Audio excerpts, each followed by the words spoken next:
This is Tembelihle Donjana, and you are listening to the K-Jazz Show with Ongwako on Kofifi FM 97.2.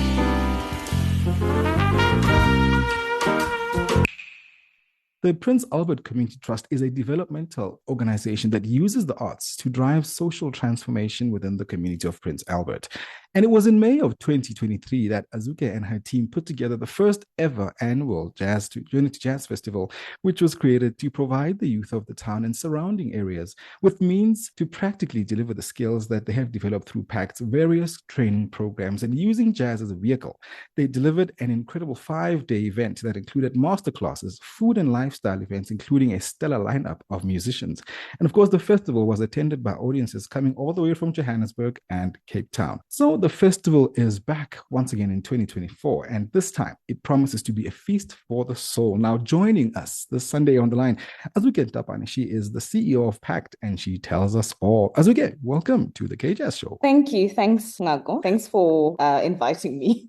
Well, thank you for joining us. Thank you for joining us. You know, the inaugural Journey to Jazz Festival broke ground last year, and it was a fairly new project for Prince Albert as a town. Yeah. Let's reflect on this and what stood out. So I think for us, like Ngwago is an organization that really focuses on leadership development by using education, creative arts, as you introduced. I think for us, that really prioritize developing leadership in young people through education, creative arts, including the development of micro enterprises in Prince Albert, and also creating events. So Journey to Jazz is one of our flagship events. Well, actually, it is the main flagship event now that we are doing in the community. And it is solely based on using it as an opportunity to train young people and to provide them the opportunity to gain experience in industries like media, hospitality, events management, compliance, financial management, etc. Photography. We have a business, a photography business. We have a sound company it's a micro enterprise, is very in its early stages. So I think it gives us that opportunity to practice all the things that we've been doing with the youth on the ground. And one of the key pillars of the festival is to drive social transformation and the development in Prince Albert. The festival last year trained about over 70 young people in the town, teaching them how to plan, organize, and run the festivals. And I, like many of our listeners, I think, want to know what inspired this mammoth task. First, how was it conceptualized? And then how did you then drive this whole thing? Because over 70 young or youth anyway. Yeah. So I think this was actually birth when Ingrid met Sis Brenda. So that's why we're saying that we're actually using the jazz as a vehicle. So Ingrid met Sis Brenda at a music exchange conference that one of our artists that we are also developing in Prince Albert won. She won something, and then she had to go there. She met Sis Brenda. Sis Brenda was talking about wanting to do events in rural areas like Paarl, which Ingrid then got up and said that Paarl is not a rural area, but Prince Albert is. So that was then the birth of the Journey to Jazz. But the nice thing about Journey to Jazz is, I say, it's a flagship event for us. I think the highlight, as you said, that the highlight actually, it's 82 crew members that ended up working there. But then it actually gave rise to us creating a youth unemployment database in collaboration with the Department of Labor and Harambee, which resulted in 608 unemployed youth in Prince Albert. And that is a community of 14,000 population of 14,000. And I'm sure, we are just scraping the ground there.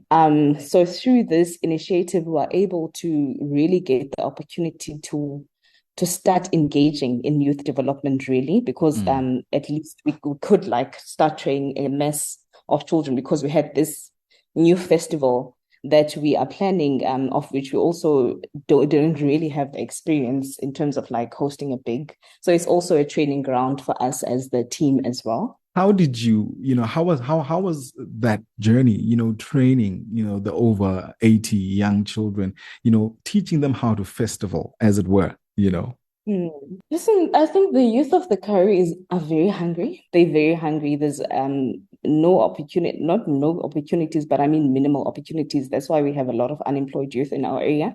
And I think basically Prince Albert is a microcosm of what is happening in South Africa as a whole, of which, as I said, we started with a lot of children and we ended up with 82 crew members, of which those youth were the ones that were really hungry. Yeah. And I think the 750 visitors that came to our town to attend the Jenny to Jazz Festival will agree with me when I say that those children were the highlight. You are also there, like they were the highlight. They I were was very there. positive. Fantastic. Yeah, they were very positive, and they really did what was expected of them and like really exceeded our expectations.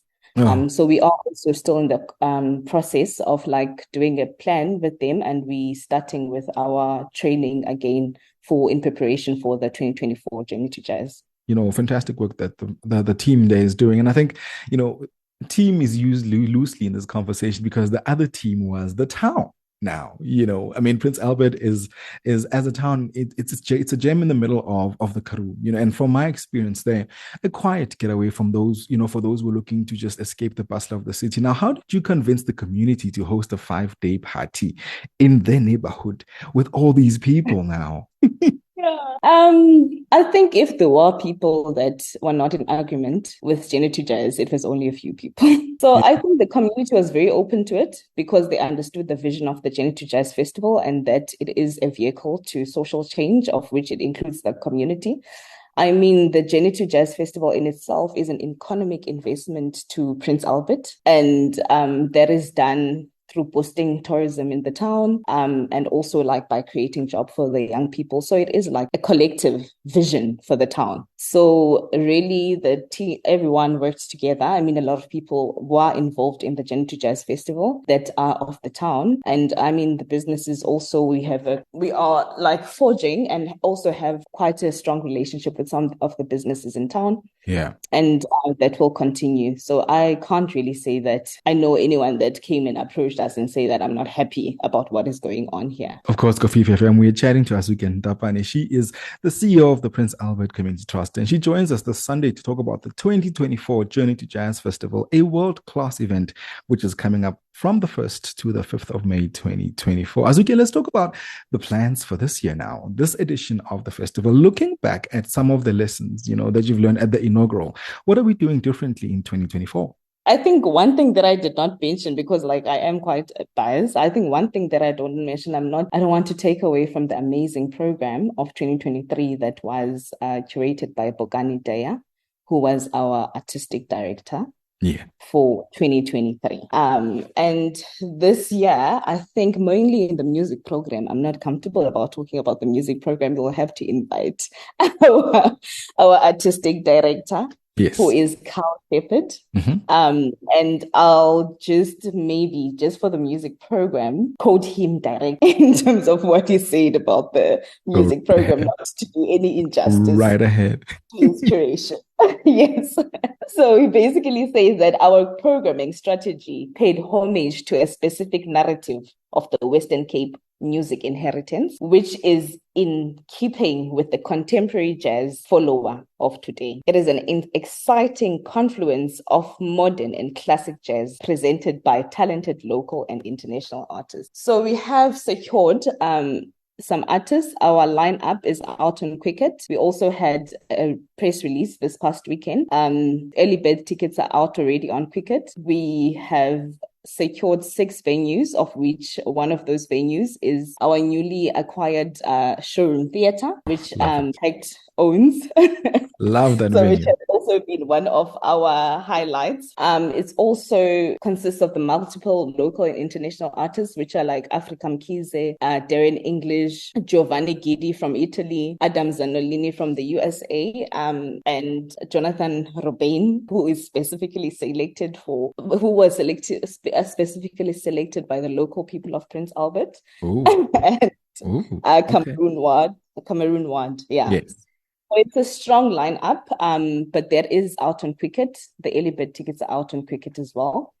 We also offering our lifestyle community activities that actually give attendees the opportunity to meet and greet the local people of Prince Albert. So we are really like working to really put some effort into those events, because I think last year a lot of people didn't know about these events. So we will also be releasing those events sometime in February that people can get to experience it, because Journey to Jazz is a destination festival of which you do come there for the jazz finish, the music program, but then you also want to experience the town as well. So this community activities also give you an opportunity to meet and greet and also experience the culture of Prince Albert. We look forward to all of it. And of course, now that you've whet our appetites with what is on offer, at this year's festival, many of our travelers are often asking about the ways in which we travel to the festival and the accommodation during the festival. Please share more about these plans. And of course, the other question was, will the festival be looking at creating inclusive packages, that include accommodation and. So first, I'll say that you better book your tickets now, because we have 800 beds in Prince Albert. So this is like an intimate festival. Yeah. Most of the places in Prince Albert, as we're speaking now, are fully booked. We are in the process of getting a destination manager that will create the packages. The quickest way, if you're flying from Joburg, that I've realized, is to fly straight to George Airport. And then from George Airport, you can drive. It's 2 hours to Prince Albert. But then obviously there's people that prefer to fly to Cape Town from Joburg or wherever, fly to Cape Town. And then from Cape Town, it then becomes a road trip to Prince Albert, 4.5 hours, about 400 Ks to Prince Albert. Preferably take the R62 and just make it a road trip and just pass by the wineries for wine tasting and stuff. It's such a beautiful road. So that's why we call it the Journey to Jazz, because it actually sorry. No worries. I think you and I talking about this now, we can already see, some of us already visualizing this road trip, and then we're visualizing this R62 and this amazing destination that we headed to, and to celebrate jazz under the curation of the PAC team, including the musical director Carl Shepard. We're looking forward to spending a few days just in paradise, I suppose, the oasis of the Karoo, as I've been told it's been called. Let's talk about the tickets now. How do festival goers get a hold of them? Do we book online? Can we book when we arrive in Prince Albert? How does that work? Okay. Well, I think booking when you arrive in Prince Albert, I think will be quite late to book the ticket if you're not from Prince Albert. But then for the locals in Prince Albert, we are selling tickets at the Showroom Theatre, so you can go to purchase your door sales there. And then for other people that would like to purchase and are not in Prince Albert, we use the Quicket platform, so you can go there and type Prince Albert Journey to Jazz. We only have the weekend pass, Saturday pass, and Friday pass early birds currently, which will expire on the 13th of February, after which then obviously the discount will expire as well. And we will be releasing, I think let me just address the Quicket situation quickly. Yeah. Our program is not finalized. It's not out yet. So it is not on Quicket. But then we have also listed the artist lineup, so you will know what to expect. And we have also said what the tickets on Quicket give you, which is you can go to a show at African Relish, you can go to a show at the Ban, at the Showroom Theatre, and at the Azuke in town. And you will have access to all of those artists that are there, because we make sure that they will be performing at one of those venues in any way. Right. So the early birds are out on Quicket. Weekend pass, I don't know if you want prices. I think let's redirect it to, the information around the website and the social media, where they can then tap into that within their own time, and including read a little bit about what Prince Albert really offers in terms of the different restaurants and the different lifestyle opportunities that are there. What is the website and some social medias there? Our website is www.journeytojazz.co.za. If you'd like to know more about our organization, you can also go to www.pectrust.co.za. And it's better to follow us on Instagram for real-time information on Journey to Jazz, and Facebook Journey to Jazz. Lovely, lovely stuff. Well, with all these incredible plans already underway, the second annual Journey to Jazz Festival is certainly, a pilgrimage worth taking. Last year's festival was a resounding success, and we look forward to an even bigger and louder second annual Journey to Jazz Festival. Tongue twister. But thank you again, Azuke, for joining us this Sunday. She is the CEO. Thank you, Marco. Yeah, she's the principal. She is the CEO of Prince Albert Community Trust, Azuke Ntapane, and she is on the K Jazz Show. The K Jazz Show, Sundays on Kofifi FM 97.2.